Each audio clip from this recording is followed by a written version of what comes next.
जैसे आपको दिख रहा है कि कुंडली कभी खराब नहीं होती है। उस कुंडली को खराब कौन करते हैं? तत्वों का इम्बैलेंस करते हैं, तत्व उन्हें बिगाड़ते हैं।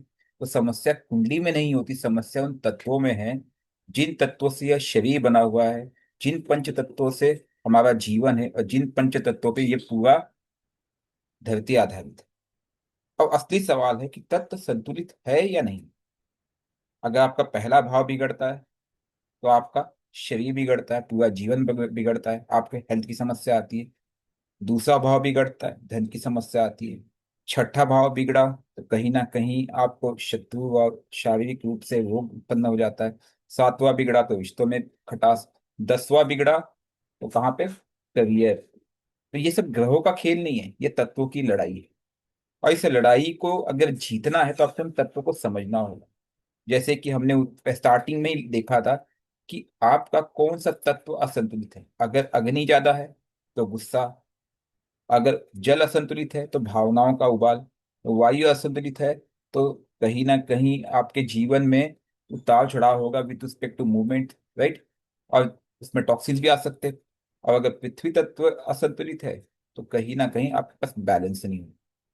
तो हर भाव में आप जाओगे तो ये चार तत्व मिलेंगे, और इनमें से कोई ना कोई तत्व सक्रिय हो। और इनके असंतुलन को देखना ही समस्या का उपचार है। अब आप सोचो कि मेरे साथ ही ऐसा क्यों हुआ, तो इसके पीछे कहीं ना कहीं प्रारब्ध है।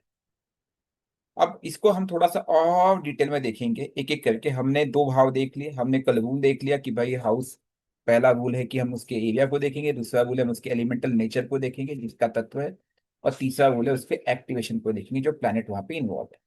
उसके हिसाब से हमने लगन और सेकंड हाउस को देखेंगे। अब हम बात करेंगे आपके बहुत ही इंपॉर्टेंट हाउस को, जिसे कहेंगे थर्ड हाउस। जैसे ही मैं कहता हूँ थर्ड हाउस, थर्ड हाउस किसका कारक है? करेज और कम्युनिकेशन। अब यहाँ पे थर्ड हाउस के में कोई भी आपका तत्व हो सकता है। आपके चार्ट में आपका जो भी लगन होगा, 1 2 3 4, 1 से लेके 12 तक जो भी लगन बनता होगा, यहाँ पे एक संख्या लिखी होगी, आपने नोटिस करना है। उस संख्या का संबंध कहीं ना कहीं, उस संख्या का संबंध इन तत्वों से होगा। यानी कि अगर 159 है तो अग्नि तत्व, 2610 है तो पृथ्वी तत्व, 3711 है तो वायु तत्व, और 4812 है तो जल तत्व। अब आपको वापस से क्लैरिटी आ गई। वहां पे जो संख्या लिखी होगी उसके स्पेसिफिक आपको तत्व समझ में आ जाएगा। पहला रूल। दूसरा रूल क्या होता है कि वहां पे बैठा प्लैनेट और उसका लॉर्ड, ये सब चीजें देखोगे और एक्टिवेशन रूल के हिसाब से देखोगे कि कहीं ना कहीं क्या उसका संबंध लगन से बनता है, या फिर चंद्र से बनता है, या फिर दशा से बनता है। वो उसका एक्टिवेशन का रूल है। तो आपने अगर आइडेंटिफाई कर लिया कि मेरे उस हाउस में, थर्ड हाउस में, कौन सा तत्व एक्सेस है या कम है, उसके बेसिस पे आप समझ लोगे कि वहां पे क्या समस्या बन रही है। आपका चार्ट है 1 2 3, उदाहरण लेते हैं, यहाँ पे मैंने वायु तत्व देख लिया और ये देखा कि इसका वायु एक्सेस है, मतलब ओवर थिंकिंग करेगा, थॉट का कारक है वायु तत्व। अब वहां पे अग्नि एक्सेस है तो कम्युनिकेशन, क्योंकि कम्युनिकेशन का भाव है उसमें एग्रेशन होगा। यह करेज का भाव है, यानी कि व्यक्ति की हिम्मत। तो उसके अंदर बड़ी हिम्मत होगी और उस हिम्मत के साथ अपने भाइयों से, बहनों से, और जब भी कम्युनिकेट करेगा, यानी कि वो बात भी करेगा तो लात घूंसे से। कई बार बच्चों को देखते हैं, कई बच्चे ऐसे होते हैं, तो ये बात भी करता है तो लात घूंसे से बात करता है। बोलेगा कम और हाथ पर ज्यादा हिलाएगा, यानी रिएक्ट बहुत ज्यादा करेगा। उधर आप देखना कि थर्ड हाउस में क्या अग्नि तो नहीं है, या थर्ड का लॉर्ड अग्नि तत्व तो नहीं है। आपको ये चीज नजर आ जाएगी, राइट। इसके बाद, इसलिए क्योंकि थर्ड हाउस है तो सिबलिंग्स का हाउस है, वहां पे कॉन्फ्लिक्ट देगा अग्नि, अग्नि तत्व। वायु तत्व ओवर थिंकिंग देगा, कंफ्यूजन क्रिएट करेगा। एक सवाल उठता है ना हमेशा, राहु जहां बैठता है वहां पे ओवर थिंकिंग जनरेट करता है, करेक्ट। अब राहु बैठा कहाँ है बहुत मैटर करेगा। जल तत्व है तो व्यक्ति के इमोशनल डिसीजन को हिट करेगा, वो मूड स्विंग्स करेगा। थर्ड हाउस करेज तो है, लेकिन उस करेज में अगर इमोशंस आ गए तो क्या होगा? अच्छा मुझे एक चीज बताइए, थर्ड हाउस बेसिक के रूप में देखा जाए, मैं केवल प्योर वैदिक को देखता हूँ यहाँ पे, भूल जाइए थोड़ी देर के लिए तत्व थियरी को। थर्ड हाउस में किस प्लैनेट का बैठना ज्यादा अच्छा रहता है?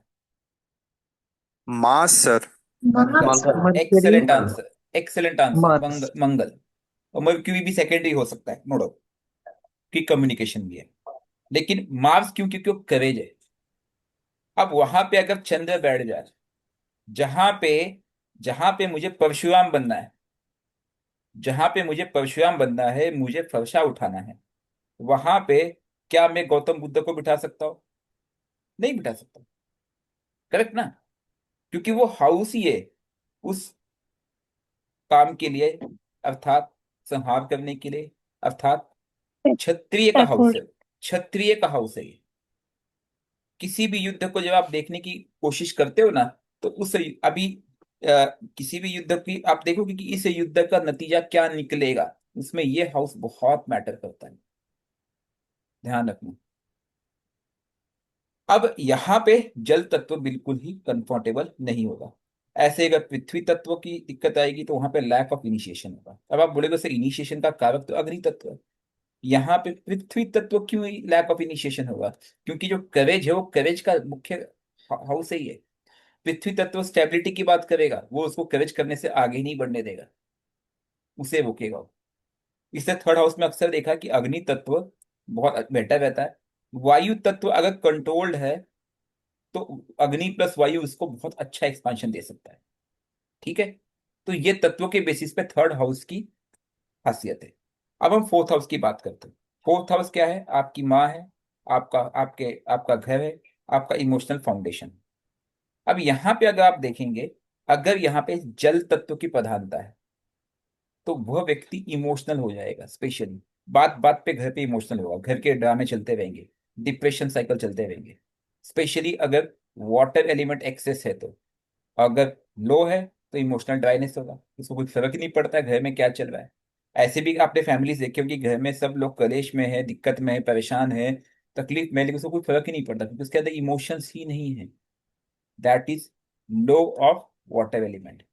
और यहाँ पे अगर लो है तो उसको मून को स्ट्रेंथन करने की जरूरत है। अगर वाटर एलिमेंट हाई है, ज्यादा है, तो उस वाटर को कहीं ना कहीं कर्ब करने की आवश्यकता है। उस इमोशंस को देखो, एक चीज समझ में रखना, लो को बढ़ाने का प्रयास किया जा सकता है, लेकिन अगर आपकी कुंडली में कोई चीज हाई है ना, तो उसको कम आसानी से नहीं किया जा सकता। उसको कंटेन करने के लिए एक वीक एलिमेंट का सहारा लेने की आवश्यकता है। मुझे एक चीज बताइए, आपका बर्थ चार्ट है।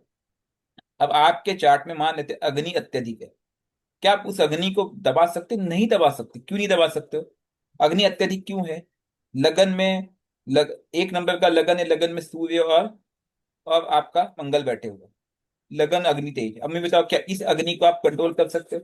नहीं कर सकते। कुछ भी कर लो। तो उपाय क्या है? उसका एंटी तत्व मैं यहाँ पे इन्वॉल्व करूंगा। अग्नि का एंटी तत्व कौन सा है? वाटर। और अगर कोई तत्व अधिक है तो डेफिनेटली कोई ना कोई तत्व कम होगा ही होगा। ये सिंपल सा लॉजिक है।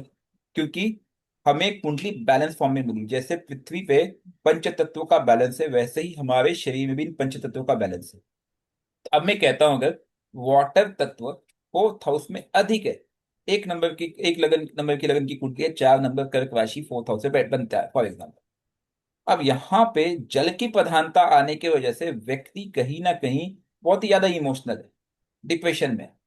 तो इसको, इसका एंटी तत्व कौन सा है? अग्नि हुआ। मुझे यहाँ पे अग्नि को बढ़ाना पड़ेगा। समझिए बात को आप, स्लोली एंड स्टेडीली। और उस जल तत्व को धीरे धीरे कंट्रोल करना पड़ेगा, आप सडनली उसे कंट्रोल नहीं कर सकते। ऐसे ही अगर यहाँ पे अग्नि तत्व ज्यादा है तो फिर क्या होगा? कॉन्फ्लिक्ट होंगे, घर में झगड़े होंगे। अक्सर जिन घरों में झगड़े होते हैं, देखना हस्बैंड वाइफ में से एक का अग्नि तत्व अवश्य मिलेगा यहाँ पे। आप ऑब्जर्व करो, खुद की कुंडलियां देखो आप, जिसके घर में स्पेशली अगर बेडरूम में झगड़े होते हैं तो देखना ये तत्व दोनों अग्नि मिलेंगे आपको। क्योंकि ये मेरा बेडरूम है और ये मेरा घर है। अक्सर ये देखा गया है। वो कलेश का कारक क्या है? वो अग्नि है। उस अग्नि को शांत करने के लिए वहां पे मुझे कहीं ना कहीं कूलिंग एनवायरनमेंट लाना पड़ेगा, रेड कलर अवॉइड करना पड़ेगा। यहाँ पे कलर थेरेपी भी आप यूज कर सकते हैं, बिल्कुल बढ़िया काम करता है। जो चीज का कारक चल रहा है उस चीज के कलर को अवॉइड कर लो। लेकिन अक्सर देखा गया है कि इंसान को जो चीज परेशान कर रही होती है, इंसान उसी कलर के पीछे अट्रैक्ट होता है, नोइंगली अननोइंगली। उसे पता भी नहीं चलता कि मैं इसके कलर को अपना रहा हूं। यानी कि अब अगर बंदे का अ, चंद्र एक्सेस है तो देखना हमेशा वो व्हाइट कलर पसंद करेगा। हमेशा हर चीज में व्हाइट कलर लेके आएगा। ऑलरेडी उसका जल तत्व एक्सेस है, उसके बाद भी व्हाइट यूज कर रहा है। और अगर उसका जल वीक है तो व्हाइट कलर अवॉइड करेगा। राहु की दशा वालों को अक्सर मैं ब्लैक कलर धारण करते हुए देखता हूँ, अक्सर। मैंने बहुत एक्सपेरिमेंट कर लिए। मतलब सामने वाला व्यक्ति मेरे पास आता है, मैंने उसको 2-3 बार देख लिया ऑफिस में, हमेशा ब्लैक ब्लैक ब्लैक में बोलता हूँ, तेरी राहु की दशा चल रही होगी 100%। वो बोलता है वो क्या होता है, मैं बोला दिखा अपना डेट ऑफ बर्थ निकाल, देखता हूँ तो भाव की दशा सच में चल रही है। क्यों? क्योंकि उसके बिहेवियर पैटर्न, उसके स्वभाव, उसके कपड़े के पहनावे से ही वो चीज दिख जाती है कि व्यक्ति का व्यक्तित्व क्या है। ऐसे ही अगर एयर, वायु तत्व एक्सेस है तो मेंटल रेस्टनेस लेके आएगा, क्योंकि वो उसके थॉट को क्लिक करेगा। और वो थॉट प्रोसेस कहाँ पे लेके आ रहा है व्यक्ति? यहाँ पे लेके आ रहा है फोर्थ हाउस में। थॉट का कारक हाउस कौन सा होता है? किसी के विचार कौन से हाउस से व्यक्ति करता है? फर्स्ट हाउस से करता है। लेकिन अब फोर्थ हाउस से वायु तत्व है, थॉट का कारक तत्व कौन सा है? वायु तत्व। करेक्ट। मेंटल रेस्टनेस लेके आ जाएगा, राइट। और फ्रिक्वेंट, मतलब उसके थॉट भी फ्रिक्वेंट होंगे। कई बार मैंने ऐसे लोगों को अक्सर देखा है, अगर वायु प्रधान या हाउस होगा ना, तो उसके घर में उसके स्पेशली उसका घर का चेंजेस बहुत होता है। यूं कहे कि कुछ साल मैंने यहाँ रहा, या कुछ महीने यहाँ रहा, फिर मैंने घर शिफ्ट कर दिया, चेंज कर दिया, ये सब चीजें उनके साथ बहुत होता है जिनका फोर्थ हाउस में वायु तत्व है। पृथ्वी एक्सेस की बात करें तो यह कहीं ना कहीं व्यक्ति को प्रॉपर्टी से या उस पार्ट से, उस घर से ओवर अटैच कर सकता है अगर एक्सेस है तो अभी तक हमने क्या सीखा? अति का भला ना बोलना, अति की भली ना चूक। ये कहावत सुनी है आप लोगों ने? करेक्ट। किसी चीज का अति होना कहीं भी नुकसानदायक है। यही वो थियरी है जो लोग समझ नहीं पाते हैं। एलिमेंटल इम्बैलेंस जो हर भाव में होती है। पहले, अभी तक हमने पहले सीखा था कि इंडिविजुअल कुंडली में मेरा ओवरऑल इम्बैलेंस क्या है। अब हम सीख रहे हैं उसको कि इंडिविजुअल हाउस में वो इम्बैलेंस कैसे इंपैक्ट डालता है, कौन से हाउस में कौन सा इम्बैलेंस कहाँ ट्रिगर कर सकता है। अब हम फिफ्थ हाउस की बात करते हैं। फिफ्थ हाउस कौन सा हाउस है? आपके बच्चों का घर है, आपका इंटेलिजेंस है, आपकी क्रिएटिविटी है। अब इसको थोड़ा समझने का प्रयास कीजिए। यहाँ पे अगर अग्नि ज्यादा हो जाए, उदाहरण के लिए यहाँ पे अग्नि ज्यादा हो जाए तो क्या आ जाएगा व्यक्ति के जीवन में? उसको अपने बुद्धि का अहंकार आ जाएगा। और वो उस कॉन्फ्लिक्ट में वो कहीं ना कहीं ह्यूमिलेशन करेगा लोगों का, लोगों के मजे लेगा। अरे तुझे ये भी नहीं आता है, क्या है तू? देखना आप किसी का अग्नि तत्व राशि फिफ्थ हाउस में बन रही हो, अग्नि एक्सेस है, उसका स्वभाव ही ऐसा होगा। जो भी उसका नॉलेज है उसका उसको अहंकार होगा। उसके बाद अगर एयर तत्व एक्सेस है तो उसका माइंड स्कैटर्ड होगा। क्यों? क्योंकि वो थॉट की राशि है, मल्टीपल चीजें एक साथ करने की कोशिश करेगा, मल्टीपल चीजें। और इसका उदाहरण मैं खुद हूं। मेरे फिफ्थ हाउस में वायु तत्व राशि बनती है, एंड बाय डिफॉल्ट मैं मल्टीपल चीजें एक साथ करता रहता हूँ हमेशा। कई बार ये भी नोटिस किया होगा कि किसी का फोन आ गया, मैं अपना ऑफिस का काम भी कर रहा हूँ, अगर टाइम है, कोई अगर मीटिंग्स नहीं चल रही है, और मैं चार्ट भी देख रहा हूँ दूसरी तरफ, और तीसरी तरफ और कोई चीज आया मैं वो भी देख रहा हूँ। क्योंकि ये चीजें कौन दे सकता है? केवल वायु तत्व। लेकिन उसमें भी थॉट का बैलेंस होना बहुत आवश्यक है, क्योंकि वह स्कैटर्ड एक्सेस वायु तत्व कहीं ना कहीं आपके कंसंट्रेशन को लूज कर सकता है। So that needs what solution? योग, मेडिटेशन, मंत्र जाप, जो मैं लॉन्ग टाइप से सिंस चाइल्डहुड करते आया हूं। That's why it is possible for me कि स्कैटर्ड माइंड को भी किसी तरह से दिशा दे सकूं। है ना? रेमेडी तो किया मैंने एक प्रकार से, पहले अननोइंगली किया, अब नोइंगली कर रहा हूं, इतना ही अंतर है। चाइल्डहुड में तो पता नहीं था, लेकिन इष्ट की अनुकंपा थी कि उसने मुझसे करा दिया ये। इसलिए मैं बोलता हूं, इष्ट को पकड़ो, इष्ट को पकड़ो क्यों कहता हूँ? क्योंकि जब मुझे इन चीजों का नॉलेज भी नहीं था तब भी वो मुझसे करा रहा था ये सब चीजें, and I was doing it happily. ऐसे ही अगर वाटर एक्सेस है फिफ्थ हाउस में, इमोशनल रोमांटिक ड्रामा, जल तत्व फिफ्थ हाउस में एक्सेस होने वाले व्यक्ति का पॉसिबिलिटी होती है लव मैरिज की, और उसके बाद कलेश की भी। क्योंकि वो व्यक्ति हमेशा इमोशनल ड्रामा में फंसा रहेगा, छोटी छोटी बातों का तू मैं। और वहां पे अगर वीक वाटर एलिमेंट आज बन जाता है तो वो कहीं ना कहीं उसकी क्रिएटिविटी को धक्का है, उसकी सोच को धक्का है, क्योंकि उसको कोई फर्क ही नहीं पड़ता है। उसके मन को कुछ फर्क ही नहीं पड़ता उन चीजों का। वॉट एवर हैपन्स होने दे यार, बात गई बात गई। करेक्ट। अब पृथ्वी तत्व यहीं पे अगर एक्सेस हो जाए तो व्यक्ति प्रैक्टिकल हो जाएगा, लेकिन उसकी थिंकिंग कैसी होगी? फर्म होगी, फर्म। ये कई बार अच्छा भी है, कई बार बुरा भी है। व्यक्ति का प्रैक्टिकल और रिजिड थिंकिंग उसको सक्सेस दे सकता है, लेकिन दूसरी तरफ उसको उस रियलिटी से दूर भी कर सकता है, रिलेशन से दूर कर सकता है। This is the thing. तो फिफ्थ हाउस में यह विजिबिलिटी कई बार ठीक नहीं मानी जाती। सिक्स हाउस एनिमीज का हाउस है, हेल्थ का हाउस है, सेवा का घर मानता हूं मैं इसको। आप लोग इसे कहोगे कि यह त्रिक भाव में से पहला त्रिक भाव है जो व्यक्ति को परेशान करता है। और मैं कहूंगा सर ये घर बहुत प्यारा है, बहुत अच्छा है। क्यों? क्योंकि ये आपको एक अपॉर्चुनिटी देता है कि आप सेवा करके अपने पाप को दूर कर सको। अगर पाप का नष्टो मोह या पाप की के कृतार्थ या अपने कर्मों के प्रारब्ध को ठीक करने का पहला घर है कोई, तो वो ये घर है। ये एक अपॉर्चुनिटी है जो पुराने जन्म के सभी विकर्मों को नष्ट करने का एक अपॉर्चुनिटी देता है अपने सेवा के माध्यम से। लेकिन समस्या यह है कि व्यक्ति सेवा करना नहीं चाहता है। यहां पे व्यक्ति का फायर एक्सेस है, क्या होगा? इन्फ्लेमेशन। एयर एक्सेस है, वायु तत्व। जब वायु जब वायु आपके शरीर का पार्ट बनेगी, देखो सिक्स्थ हाउस आपके स्वास्थ्य का मुख्य कारक है।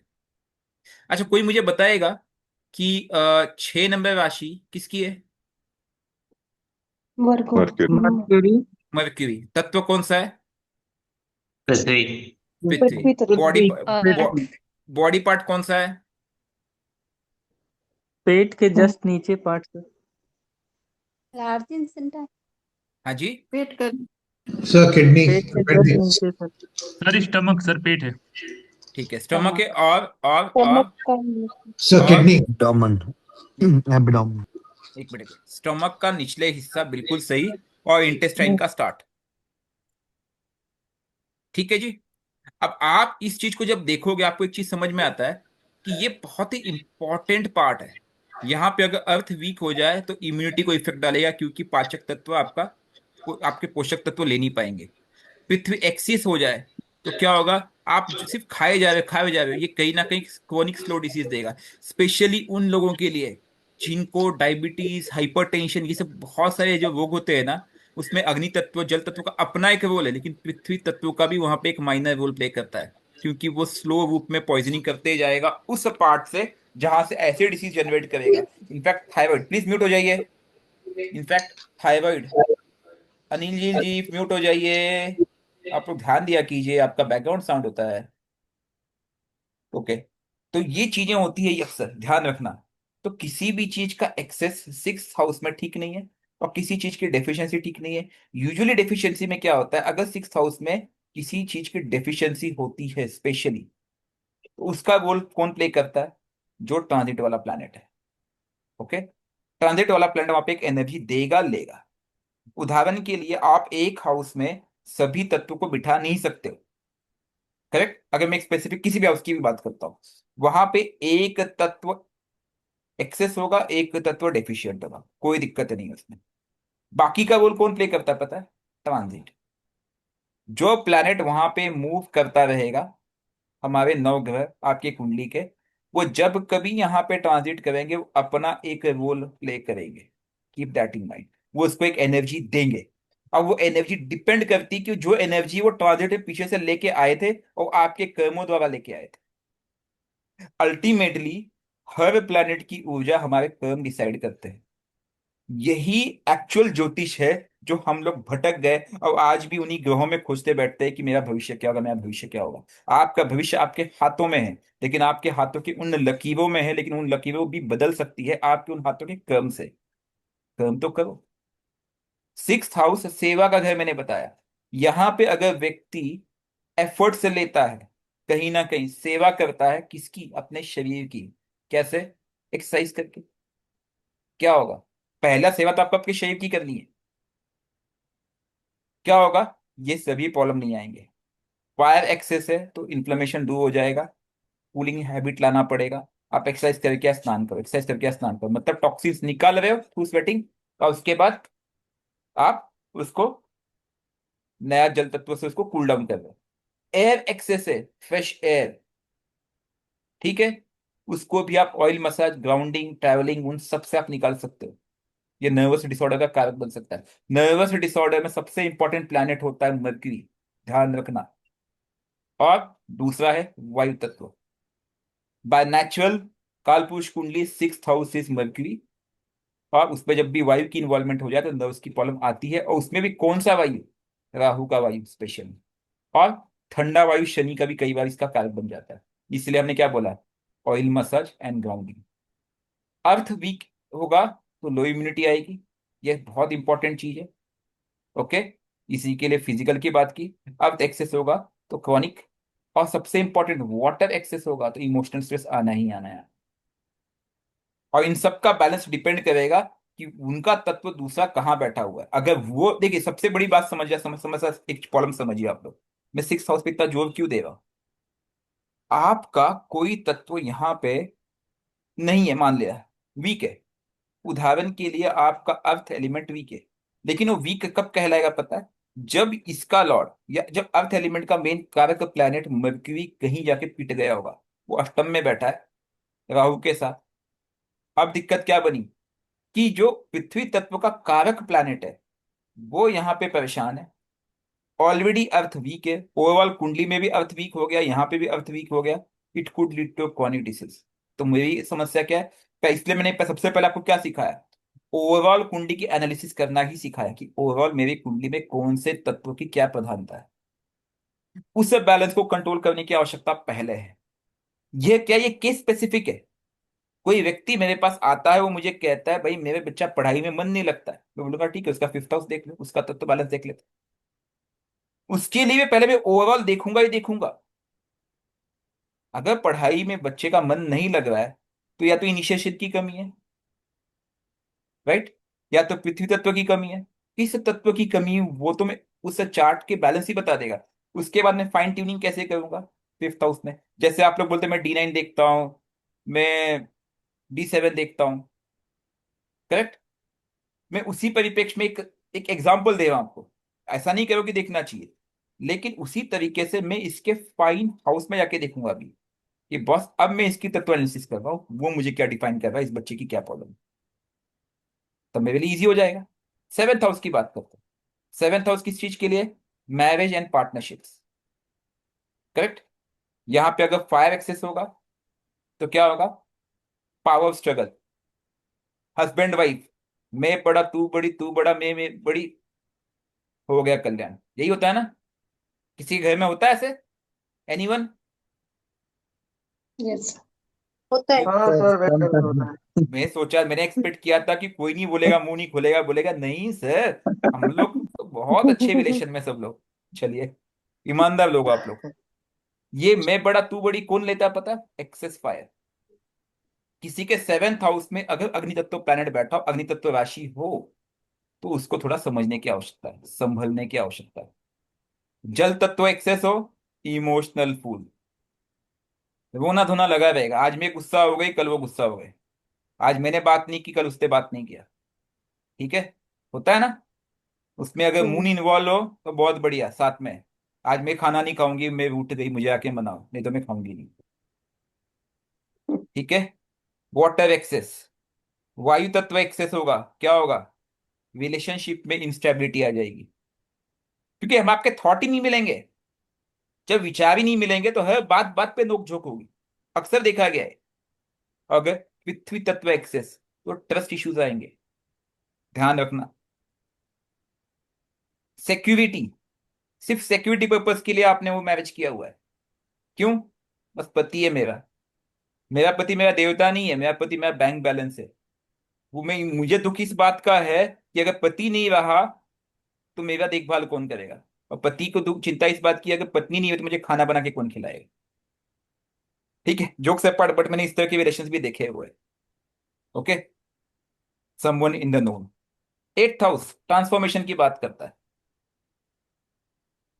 Eighth house very important house. किस तरह का ट्रांसफॉर्मेशन है?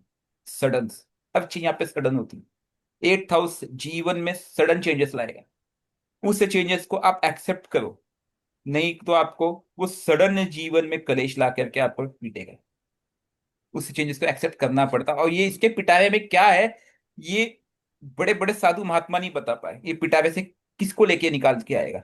जब सागर मंथन हुआ था, देवता और दानवों ने मिलकर सागर मंथन किया था।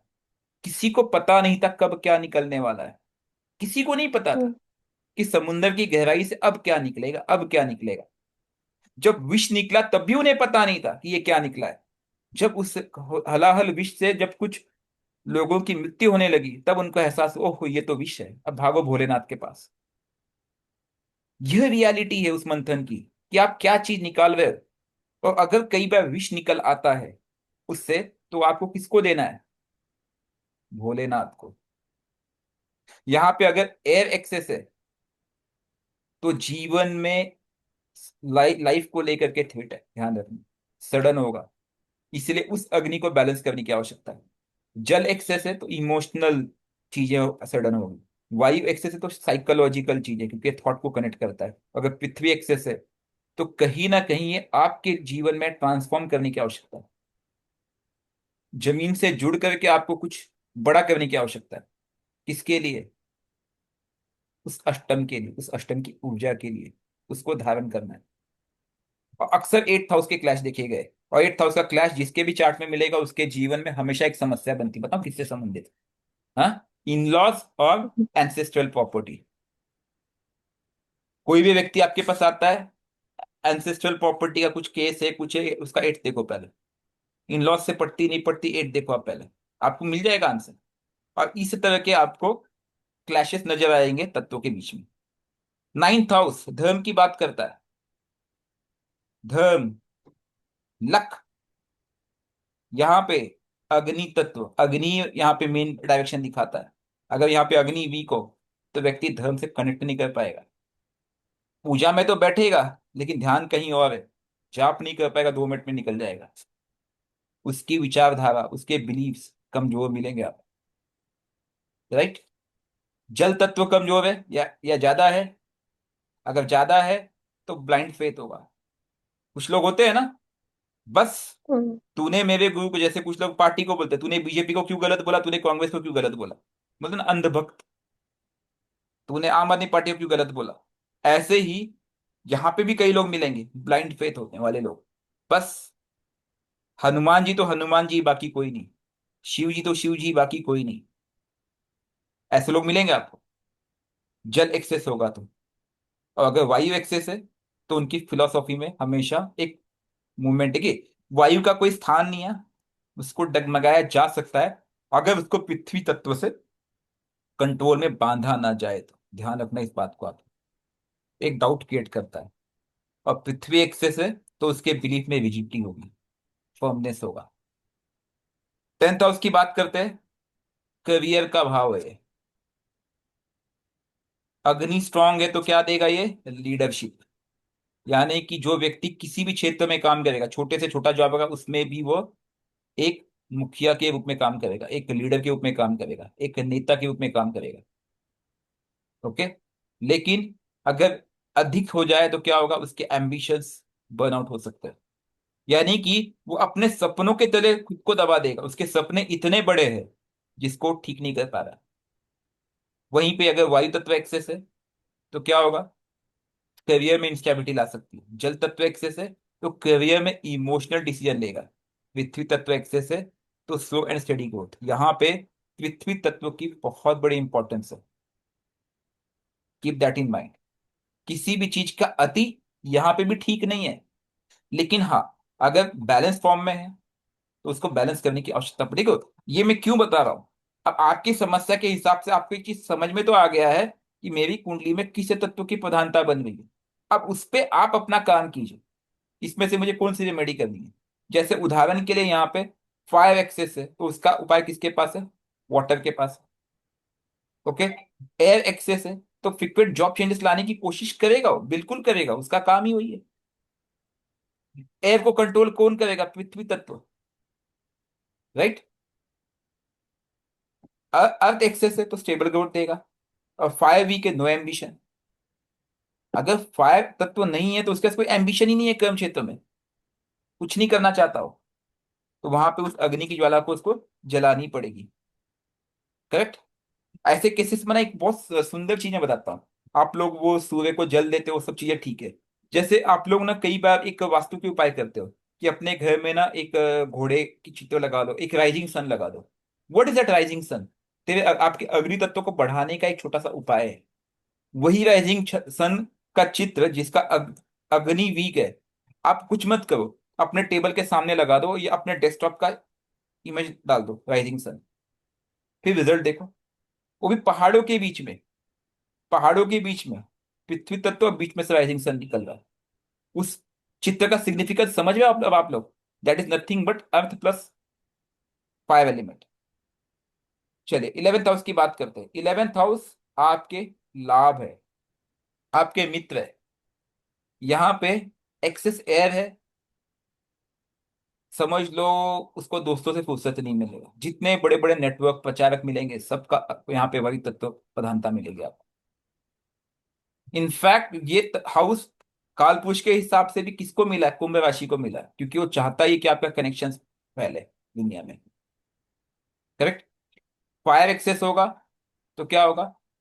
कॉम्पिटिटिवनेस आ जाएगी। यहाँ पे उसको कहीं ना कहीं ग्राउंडिंग की आवश्यकता है, पृथ्वी तत्व की आवश्यकता है। जब मैं कहता हूं अर्थ ग्राउंडिंग, मतलब इसको बैलेंस अर्थ ही करेगा। ओके। एयर एक्सेस है तो बहुत सारे लोग हैं लेकिन क्वालिटी नहीं है। अच्छा, कोई मुझे बताएगा कि क्वालिटी कौन सा तत्व देता है आपको? Anyone? Sir 8th house. Jupiter. Ketu.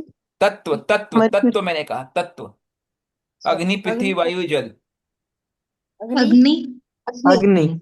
अग्नि। अग्नि। अग्नि। सर। अग्नि आपको देगा, लेकिन उसके पीछे भी एक लॉजिक है। अकेला अग्नि नहीं देगा, अग्नि प्लस पृथ्वी ही आपको क्वालिटी देगा। उसको भी ग्राउंडिंग चाहिए। ठीक है। अब यहाँ पे अगर जल एक्सेस हो जाए तो क्या होगा? दोस्तों पे इमोशनल डिपेंडेंस आ जाएगा। और पृथ्वी एक्सेस हो जाए तो फाइनेंशियल फोकस हमेशा बना रहेगा। एक्चुअली यहाँ पे सबसे बेस्ट तो पृथ्वी तत्व का हाउस ही बनता है। अब हम बात करते हैं 12th हाउस की, last but not the least. क्या है ये? आपकी नींद है ये, आपके सपने हैं जो आप बंद आंखों से देखते हो। खुले आंखों के सपने राहु दिखाता है, ये बंद आंखों के सपने दिखाता है, ध्यान रखना। आपके लॉसेस है, आपकी स्पिरिचुअलिटी है, आपका मोक्ष है। यहाँ पे अगर जल तत्व एक्सेस हो जाए तो क्या होगा? आप इमोशनली आइसोलेशन में चले जाते हो, पूरी तरह से नटशेल में। आप अपने अस्तित्व को ही पूरी तरह से नाकार देते हो, नटशेल में चले जाना। उपाय किसके पास है? पृथ्वी तत्व के पास। एयर एक्सेस है तो स्लीप डिस्टर्बेंस आता है, नींद नहीं आती है। जिसका भी वायु तत्व 12th हाउस, नींद की दिक्कत होगी। है किसी का 12th हाउस में वायु तत्व? वायु तत्व या वायु तत्व प्लैनेट वहां बैठा हो, राहु बैठा है। एनीवन? नींद की दिक्कत?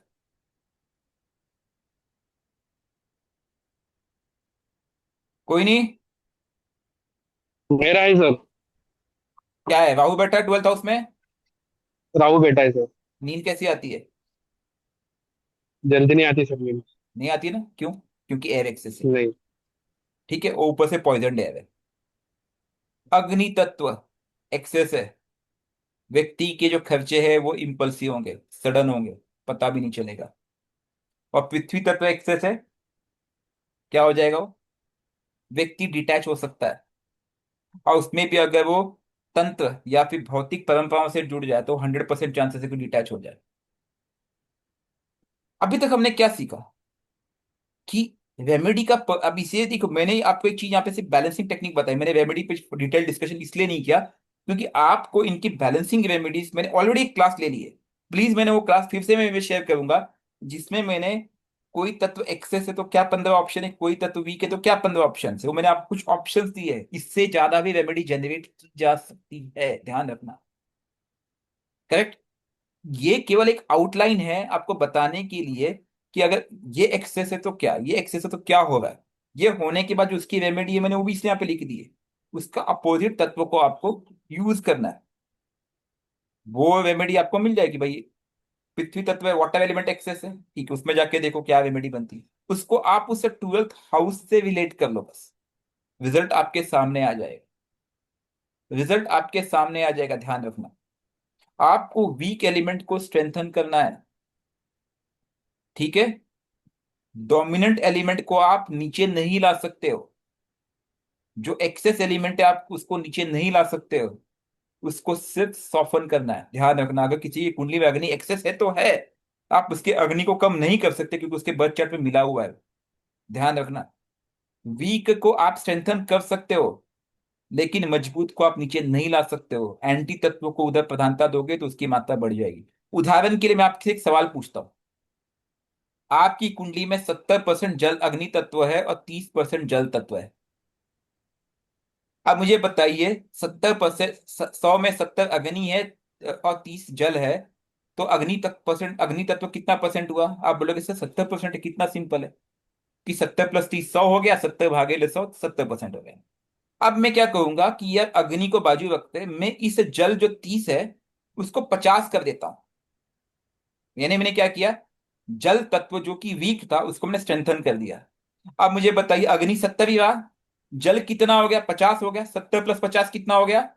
120। अब 70 डिवाइड बाय 120 कितना हो? कोई बताएगा मुझे? 70 divide by 2, 58.33% to be precise. हमने 70% अग्नि तत्व को नीचे ला करके 58% पे खड़ा कर दिया। कैसे किया? मैंने केवल जल तत्व की प्रधानता बढ़ाई। Simple logic. यानी कि उसका इंपैक्ट ये पड़ेगा कि उसका जो अग्नि एक्सेस का जो प्रॉब्लम बढ़ रही थी वो धीरे धीरे कंट्रोल होना चालू हो गया। और फिर जब उसको दिशा मिलेगी ना उसका कंट्रोल, तो फिर उसके बाद में उस अग्नि को भी धीरे धीरे कंट्रोल करूंगा। ये तरीका होता है। तो हमें ना उन्हें क्लैश को रिजॉल्व करने की आवश्यकता है, ब्लाइंडली नहीं जाना है कभी। डोमिनेंट एलिमेंट को कंट्रोल आसानी से नहीं किया जा सकता। उदाहरण के लिए किसी की राहु की दशा चल रही, आप उसे नहीं समझा सकते यार तू ये कर ले। अच्छे अच्छे चार्ट देख लिए मैंने, राहु वाले व्यक्ति को आप 2 घंटा एक ही चीज समझाओगे, उसके बाद भी उनका क्वेश्चन वही होगा, लेकिन सर मैं इसको ठीक कैसे कर? मैं वही तो बता रहा था भाई। देखा है आप लोगों ने ये चीज? राहु वाले व्यक्ति को समझा के दिखाइए, नेक्स्ट टू इम्पॉसिबल होता है। हर दिन में एक आध चार्ट राहु का मिल जाता है, कोई ना कोई, कभी दोस्तों में कभी कहीं। मुझे पता है कि उस जब उसको स्लोली जाना पड़ेगा एक स्टेप्स में। राहु वाले व्यक्ति को आप तभी दिशा दे सकते हो अगर आपके पास समय है उसको 2-4 महीने कंटिन्यूटी में गाइड करने का, वरना नहीं मानेगा बात आप। राहु भ्रमित करेगा। तो हमेशा हाउस के एलिमेंट, राशि के एलिमेंट और प्लैनेट के एलिमेंट, इन तीनों को कंबाइन करोगे तब आपको एक्चुअल रिजल्ट जनरेट होगा। ठीक है? जैसे अगर 10th हाउस से 5 साइन है, मार्स वहां बैठा है, मून वीक है, तो करियर सक्सेस तो है लेकिन इमोशनली इनस्टेबल है। क्लियर हो गई बात? कोई डाउट यहाँ पे? हाँ? तो क्या मैं यहाँ पे अग्नि को कम कर सकता हूँ? नहीं। तो मैं क्या करूंगा, उसके जल को थोड़ा सा बढ़ाने का प्रयास करूंगा कि वहां पे इमोशनल्स में गलत डिसीजंस ना ले। तो तत्व इंबैलेंस हमें प्रॉब्लम क्रिएट करते हैं और केवल हाउस हमें यह बताएगा कि कहाँ बैलेंस लाने की आवश्यकता है। या आपके क्वेश्चंस के बेसिस पे आप ढूंढ लोगे कि आपकी समस्या क्या है। आप बोलते हो भाई मेरी समस्या मेरा करियर है, तो मैं बोलूंगा आपका 10th हाउस देख लो ना बेटा, आपका सैटर्न देख लो, रिजल्ट आ जाएगा। सही कह रहा हूं आपको मैं? सर। इजी हो गया ये जी sir. Elemental imbalance logic? Right, कोई sir. दिक्कत? कोई दिक्कत? बाकी एक चीज नहीं ध्यान सर। में, सर इसमें हमने हमने सर हमने इसमें Sir, एक if there is हमने no planet हमने in the house, उसकी राशि को देखिए,